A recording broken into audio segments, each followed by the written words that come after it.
दो शब्द, जिसमें से पहला है फियर और दूसरा है रिस्पेक्ट, जिसको हिंदी में कहेंगे पहला है डर और दूसरा है इज्जत देना, किसी की रिस्पेक्ट करना।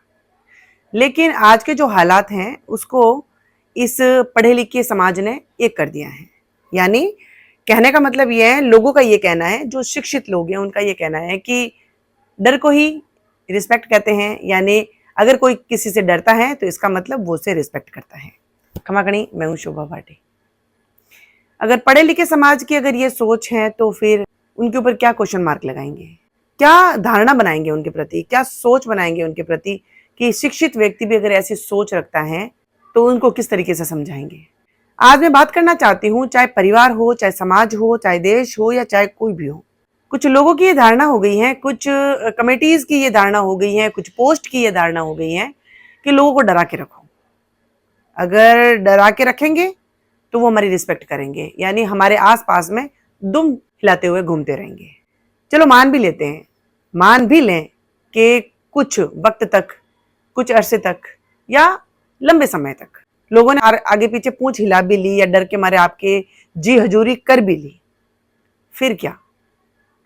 क्योंकि जीवन में स्टेबिलिटी नहीं है ना, एक स्थिरता नहीं है, बदलाव कहते हैं परिवर्तनीय जीवन है। तो दिन के बाद में रात आती है, सुबह के बाद में शाम आती है, चलता रहता है, रुकता नहीं है समय। आज लड़कपन है तो कल मेच्योरिटी भी आएगी, फिर उसके बाद में हम लोग वृद्ध की अवस्था के और भी बढ़ेंगे। तो मतलब हम किसी चीज़ों को रोक नहीं सकते।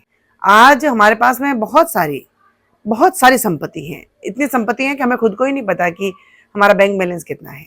लेकिन हमारे समाज के अंदर या हमारे देश के अंदर या पूरे विश्व भर के अंदर कितने एग्जाम्पल आप सुनना चाहते हैं या देखना चाहते हैं कि करोड़पति को रोडपति बनते हुए समय नहीं लगा, या फिर एक करोड़पति आज एक रोडपति है, मतलब सड़कों पे घूम रहा है, उसमें कोई वक्त नहीं लगता, कुछ क्षण के अंदर ही सब कुछ खत्म हो जाता है। फिर क्या? क्योंकि अभी तक अगर आपकी ये सोच थी कि जो मेरे पास पावर है, जो मेरे पास सीट है, जो पोस्ट है, जो पैसा है मेरे पास, तो लोगों के पास तो वो है ही नहीं और इनको मेरी ज़रूरत पड़ेगी और वो ज़रूरत जो उनको है उसका मैं पूर्ण रूप से फ़ायदा उठाऊंगा। हो सकता है ऐसी सोच कुछ लोगों की हो और है भी, उनके हाल बड़े बुरे हैं। क्योंकि फिर प्रकृति जो है उन लोगों को भी चांस देती है जिनको उसने दबा के रखा, चाहे परिवारों के अंदर की बात करें या कहीं ऑफिस की बात करें या किसी देश की बात करें। आज वो सक्षम है, आज वो सबल है, आज उसके पास में हर चीज है, कल नहीं हुई तो फिर क्या होगा? उदाहरण देना चाहूंगी, एक घर के अंदर एक पिता जो बहुत पैसे वाला है, बहुत बड़ी पोस्ट पे है, तो हमने देखा है कि वो घर में आतंक मचा के रखता है। आतंक है उनका घरों में। वो आएंगे तो बच्चे सब चुपचाप बैठ जाएंगे, टीवी चलता होगा बंद कर देंगे। ये कोई कुछ एक घर की कहानी नहीं, बहुत सारे घरों की कहानी है। बंद कर देंगे, अपने अपने रूम में चले जाएंगे, वो बात नहीं कह पाएंगे आपसे, कुछ कह नहीं पाएंगे। पत्नी भी है तो मतलब बिल्कुल सावधानी पूर्वक खाना बनाएगी, अरे खाने में कभी ऊपर नीचे हो गया, कुछ दिक्कत हो गई तो फिर हंगामा होगा। क्योंकि फिर उसको थाली फेंकने में टाइम नहीं लगेगा, बच्चों के ऊपर हाथ उठाने में टाइम नहीं लगेगा, गाली गलौज करने में टाइम नहीं लगेगा या घर की कुछ वस्तुएं तोड़ने में टाइम नहीं लगेगा। बिकॉज आज वो समर्थ है, आज उसके पास पैसा है, आज उसके पास पावर है और घर में सब लोग उसके सामने हाथ जोड़ के खड़े रहते हैं। ऐसे पुरुषों को भी मैं कुछ बात बताना चाहूंगी, ये रिस्पेक्ट नहीं है। अगर हमारी एंट्री पे लोग अपने अपने कमरों में चले जाते हैं तो आप गलतफहमी मत रहिए कि आपकी ये रिस्पेक्ट है या हर कोई आपके दब के रह रहा है। वो आपसे नहीं, जो आपके पास में पॉकेट में पैसा है ना, वो उससे दब के रह रहा है। या फिर आज जो आपके पास में पावर है उसको सलामी मिल रही है, उसको लोग सलाम दे रहे हैं, आपको नहीं। क्योंकि अगर वो करते तो आपके आने पे वो लोग अपने अपने कमरों में नहीं चले जाते। अगर रिस्पेक्ट होती है तो हमारी जहां पे एंट्री हो तो लोग हमसे जुड़ने चाहिए, हमारे पास आने चाहिए।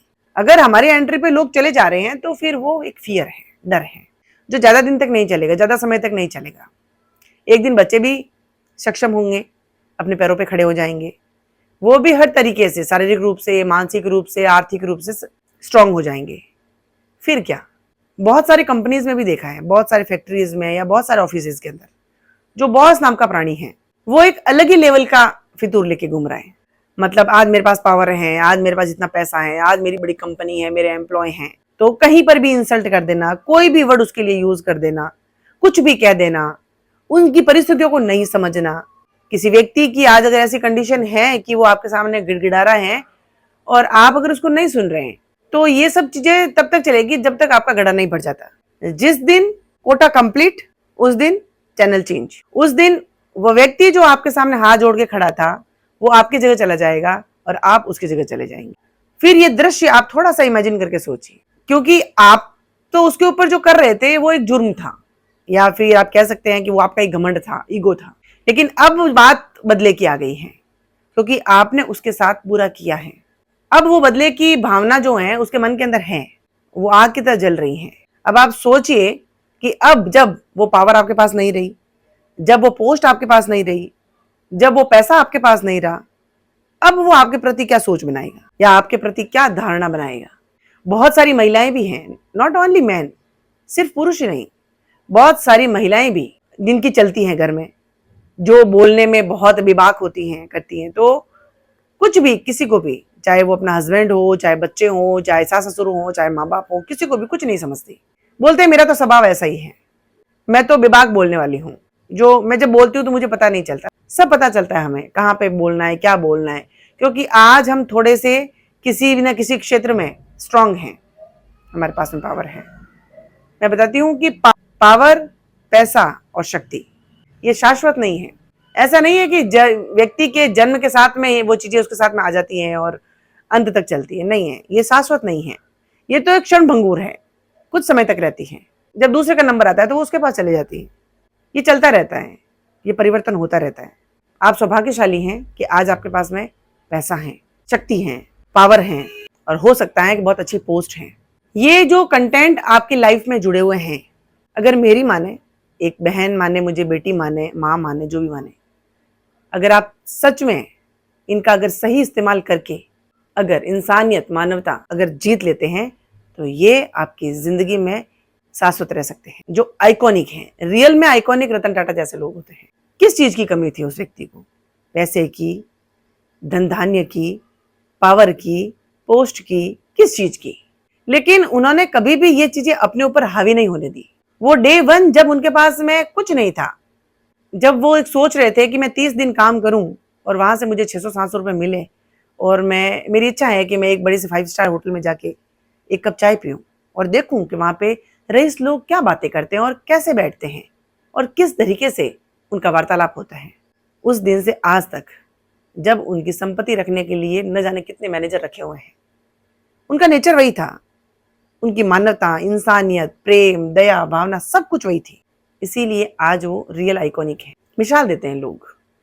वरना बिजनेसमैन तो लाखों हैं इंडिया में, बहुत सारे। सिर्फ लोगों के सामने करोड़ों रुपए खर्च करके, दिखावा करके या अरबों रुपए की शादियां करके अगर हर कोई आइकॉनिक बन जाता तो कोई भी बन जाता।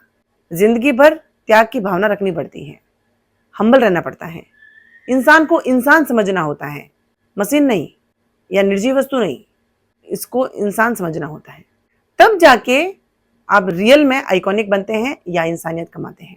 इस धरती के ऊपर जन्म लेने के बाद में कोई जज बनता है, कोई इंस्पेक्टर बनता है, कोई आईपीएस बनता है, कोई आरएएस बनता है, कोई टीचर बनता है, कोई डॉक्टर बनता है, कोई कलेक्टर बनता है। वो सब इस धरती पे आने के बाद हम लोग अलग अलग महकमे में काम करते हैं और अलग अलग पोस्ट पे काम करते हैं। भगवान के सामने ये चीजें कहीं काम नहीं आती, क्योंकि भगवान की किताब के अंदर जो रूल है ना, जो लोगों के लिए एक इंसान, न भगवान के सामने कोई जज है, न वकील है, न डॉक्टर है, न कोई महकमा है, कुछ भी नहीं। वो एक इंसान है और उनका लेखा जोखा वो इंसानियत के नाते पे ही करते हैं कि आपने इंसानियत कितनी कमाई, आपने पैसा कितना कमाया, आपने संपत्ति कितनी कमाई, आपने डर कितना दिखाया, कोई लेना देना नहीं है। ईश्वर का लेखा जोखा सिर्फ और सिर्फ इस पे डिपेंड करता है कि आपने इंसानियत कितनी कमाई।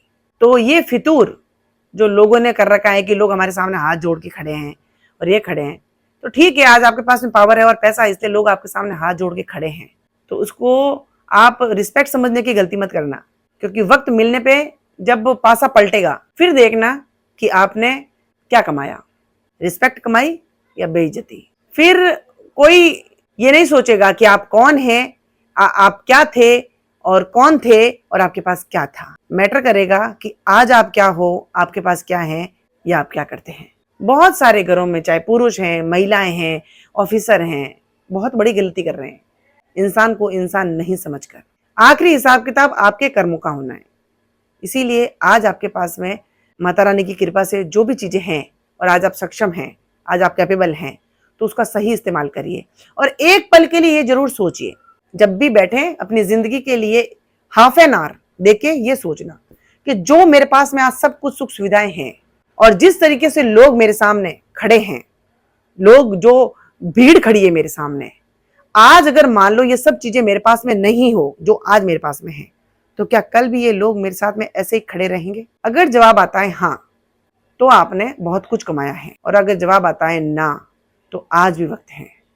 ह्यूमैनिटी के साथ में बहुत कुछ कमा सकते हैं और कमाने में कंजूसी ना करें, क्योंकि असली सेविंग हमारी यही है। क्योंकि कल हमारे पास में कुछ भी ना हो और तो भी हमारे साथ में लोग खड़े रहेंगे, तो ये असली जीत है आपकी और ये आपकी असली सेविंग है। पैसा तो आज है, कल नहीं है। इसकी कोई गारंटी नहीं है कि ये शाश्वत आपके साथ में रहेगा। पावर आज है, कल नहीं है। पोस्ट आज है, कल नहीं है। लेकिन लोगों का नजरिया वही रहेगा जो आज आपके लिए है। इसीलिए घर हो, चाहे समाज हो, चाहे कहीं भी हो, लोगों को आतंक से मत डराइए, पावर से मत डराइए, पैसे से मत दबाइए, क्योंकि कल जब पासा पलटेगा तो आपको सोचने का वक्त भी नहीं मिलेगा। और सोचने का वक्त मिल भी गया तो आप बहुत सी चीजें अवॉइड नहीं कर पाएंगे, सहन नहीं कर पाएंगे कि आपने आपकी पावर को इस्तेमाल करके या पैसे को इस्तेमाल करके कितना गलत काम किया है।